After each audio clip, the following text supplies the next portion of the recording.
Hi everyone. So today's video is going to be a little different. Um, you know, I want to talk about something that I think that a lot of people don't acknowledge, and I think that a lot of people might be in denial about it. When bad things happen to people somewhere in their life, whether it be early on in their life or further on in their life, some people kind of get stuck, and they get stuck in this victim mentality. And being stuck in a victim mentality really has really horrible consequences to your life. When you can't pull yourself out of victim mentality and everything is just negative all the time, you are literally manifesting negativity into your life. The reason why I wanted to do this video today is because this YouTube channel is about Wicca and witchcraft and things that are involved in those subjects. And Wicca saved my life, and I mean that in the most literal terms. And I just want to share a little bit of my story, and then I'll get back to the victim versus survivor mentality. So when I was younger, about the age of 9, I was molested by someone who was a family member, and I kind of really pushed it down. I didn't want to acknowledge that something so horrible had happened to me, and so I kind of just pushed it away. And even though it rose to the surface every so often, and I kind of like had to push it back down, and every time I pushed it down, I tried to push it a little deeper than I did the time before because I didn't want it to come back up. The thing is, it always came back up. Well, fast forward to 17 years old, and 16 years old, my grandmother, who had an integral part in raising me, she passed away. So that was very difficult for me, and I never allowed myself to grieve. I pushed any feelings away, and I never allowed myself to properly grieve her death. Fast forward a year, 17 years old, almost 18, I meet my first husband. Relationship started off, okay, met him at a party, was really attracted to him, and, we hit it off, and so, we decided to be an item, I guess you could say. Well, I found out a month after I started seeing him that I was pregnant with my first child. I was 17 years old, okay? So, found out I'm pregnant. Not long after that, I found out that he was cheating on me. I decided to keep him. I said, well, I don't want to be a single mom. And so I decided to keep him, and, and I forgave him. The first time he ever laid his hands on me, I was 8 months pregnant with our first child. And I remember he shook me so hard that it felt like my brain had scrambled a little bit. And his brother and his brother's girlfriend was sitting in the room when it happened, and they said nothing. They just kind of turned their head and pretended like they weren't there. Now here I am, 8 months pregnant, huge belly, and he's physically assaulted me in front of other people, and they acted like it was just normal, everyday thing. And so I got up, of course, full on crying at this point, and tears just flowing, and I run out of the house, and he comes running after me, immediately apologetic. I'm so sorry, it'll never happen again, I don't know what got into me, blah blah blah, of course the whole spiel. I ended up walking home that night and I decided to forgive him again. And then over the course of, I was with him 17 I was with him for about 8 or 9 years. And over the course of those 8 or 9 years, we had 4 children together. And over the course of those 8 or 9 years, he was very physical with me. He had raped me on one occasion. I wasn't allowed friends. I wasn't allowed to really speak to my family. I was very controlled in my everyday moments. He would tell me that he wanted me to find a job, and then I would find a job, and then he wanted me to quit because he couldn't handle the kids. So then, when you love someone, you tolerate all of these things, right? But at this point, I was no longer tolerating anything. I felt like I was out of my body. I was autopilot, being a mom, trying to be a mom, really honestly, if we're going to be honest here, trying to be a mom, trying to love my kids the way that a mom should love her children, and not being absent, mentally absent all the time.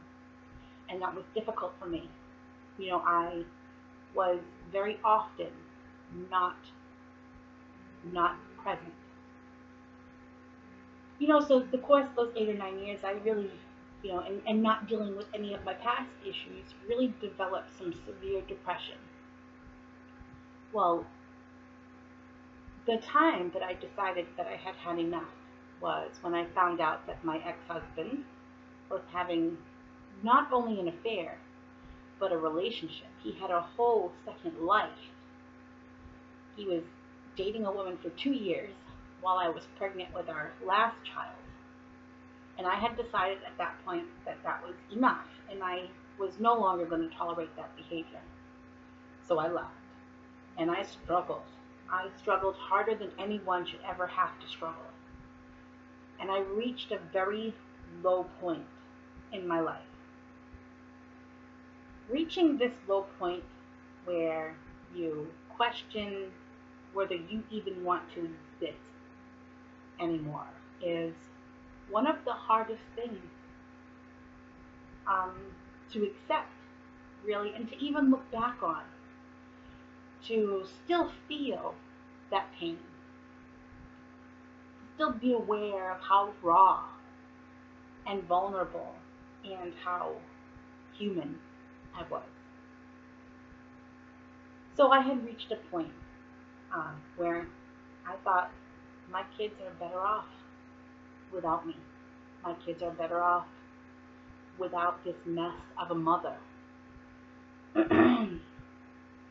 But then, I had seen an article somewhere about Wicca and how it was New Age and it was this and it was, a lot of people were practicing. So I said, I'm really curious as to what I had never heard of Wicca before this point. I had never even heard of paganism. I was raised in a strict Catholic home.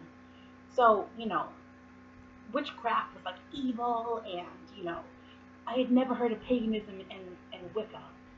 So I said, well, I want to look into it. I just want to research it, because I had never heard of it before. And I have never had a calling so profound as I did when I read those articles. And when I started to study and started to research and started to learn what it was to be Wiccan, and what it was to be pagan, and what it was to be a witch. I had a calling so profound that I felt I had found my place in the world. I felt I had a reason to learn and to grow, and I felt like for once I was awake. I was mentally there. I felt this spark in my soul when I thought the fire went out.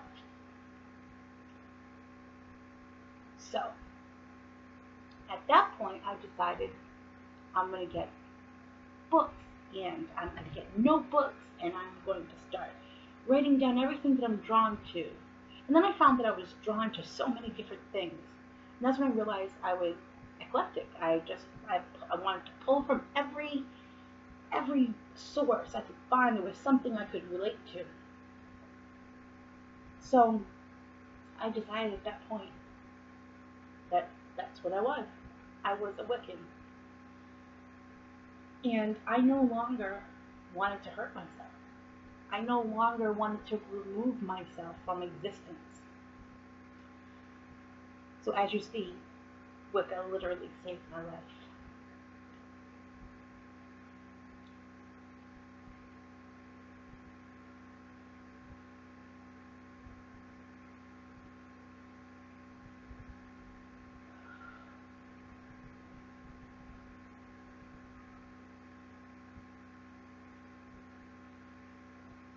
Still tough. Talk about.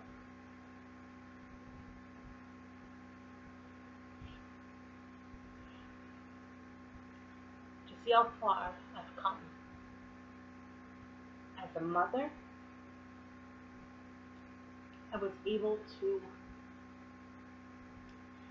heal from experiences I had growing up. I finally was able to access that part of myself and able to process that information, process those emotions, and I realized that that wasn't my fault. So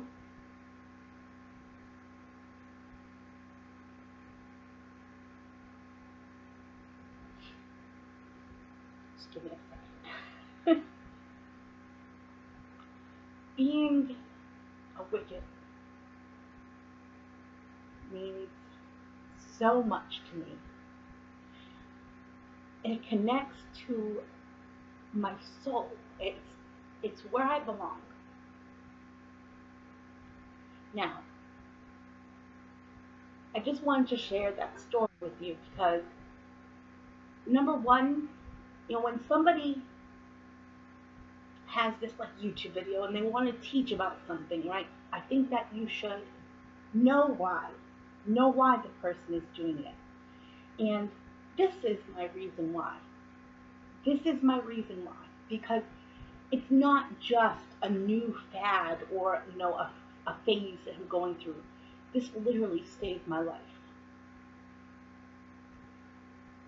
And I know that some people might say, well, you had kids, that should save your life. But when you are in a place where you feel like your children would be better off, that truly comes from a place of caring. And that's what depression does to you.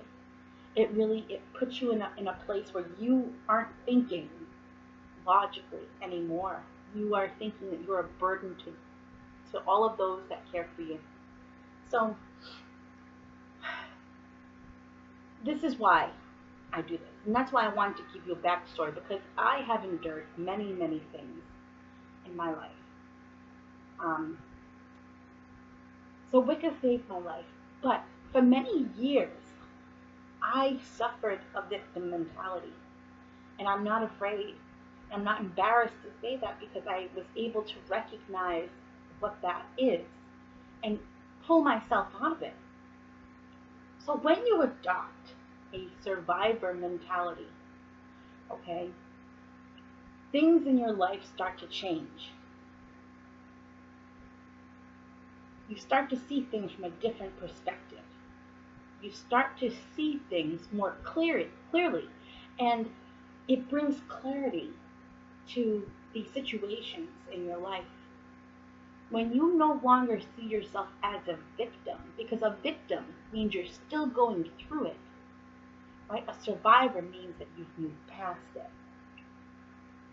So now, when something bad happens to you, like if you are a victim, you will always be a victim of assault or a rape or whatever it is that you've endured. You were the victim of that.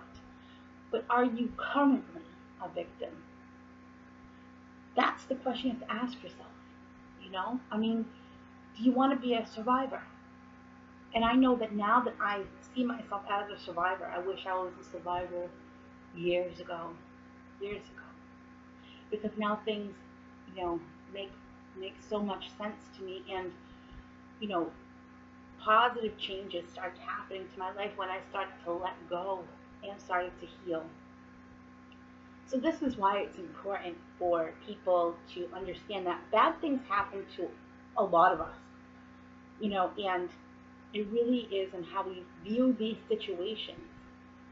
We can't allow these bad things that have happened to us define our life. We have to pick up and really take our life, by the horns and make shit happen for us. We really do. We really do. And I cannot stress this enough. And this is why I wanted to do this video, because I see people all the time stuck in this victim mentality and they're not even aware that they're doing it, Things such as, oh, well, let's say if, something happens, or if they have something, for instance, okay, somebody had posted that they had an upcoming engagement that they were really looking forward to. And they had put a comment, like something to the effect of, oh, it'll be just my luck if it gets canceled. This is like that victim-like mentality. Oh, well, this stuff always happens to me, so I wouldn't be surprised if this happens to me too. So it's like, instead of that, say, I can't wait. I'm really looking forward to this, and I know this is going to be a fantastic time. Like, we have to, it's like a law of attraction. What we want, we have to be. So if we want good things to happen for us, we have to be those good things. We have to be positive minded. We have to think with, we have to think with a positive mentality and a positive outlook to bring the things to us that we desire. And I really think it's important for people to understand that not everybody is, we don't have great days every day, and the people, like, I think that sometimes people think that positive thinking and a positive outlook is everybody walking around cheery every day with a smile on their face 24/7. That's just not how it is. You can be positive and have a bad day. It's how you respond to that bad day. That's the difference. If you have a bad day and it's just a shit day, well, tomorrow's another day. And you just let that day fall in the background and just let it go, because there's nothing you can do. And people get hung up on these little things, and it's like, we have this one life. Granted, I believe in reincarnation, but in this conscious mindset, as this current life, we have a limited amount of time. So let's focus on growing. Let's focus on experiences. Let's focus on wisdom and knowledge and spirituality, whatever that may mean to you. Let's focus on bringing great, amazing things to our life. Let's focus on healing. That's really important. Let's focus on in healing. I don't think enough people heal from things. I don't think that enough people know how to heal. So, and it's just like a normal reaction, just kind of push it down, push it down, push it down. But it's like dropping Mentos in a soda bottle. That explosion is going to happen. And that's not fun for anyone. For the people who experience it, who are the ones that have to deal with it. And then, believe it or not, but there are people around you that care about you. And when that explosion happens, number one, they don't know how to react. And number two, a lot of times your frustrations and your anger and your hurt and your emotion and your pain gets put onto them. So, I wanted to do this video because this is something that means a lot to me. And I think that it'd just be a great thing for people to heal and just to feel better and just to move past, and don't let their experiences that are negative in nature define who you are. Have the ability to process that and let it go. And, there are some people who adopt a victim mentality deliberately. Those are the people that are crying out for attention. They think that this victim mentality brings them attention, and it does, but it doesn't always bring them the good attention, you know. But it's like the kid that doesn't get enough attention, they start misbehaving because attention is attention. It doesn't matter if it's good or bad. So I just wanted to really share this video with you today. I know this really isn't my typical like teaching video, but you know, I really thought this was important to share, and I hope that you guys get something from it, because it's something that means a lot to me, and it's very personal. This is, you know, my very personal story and my very personal history and why I chose this path. So I hope that you all have an amazing day and weekend and life, and you know, I hope that you all have many blessings coming your way. So love and light.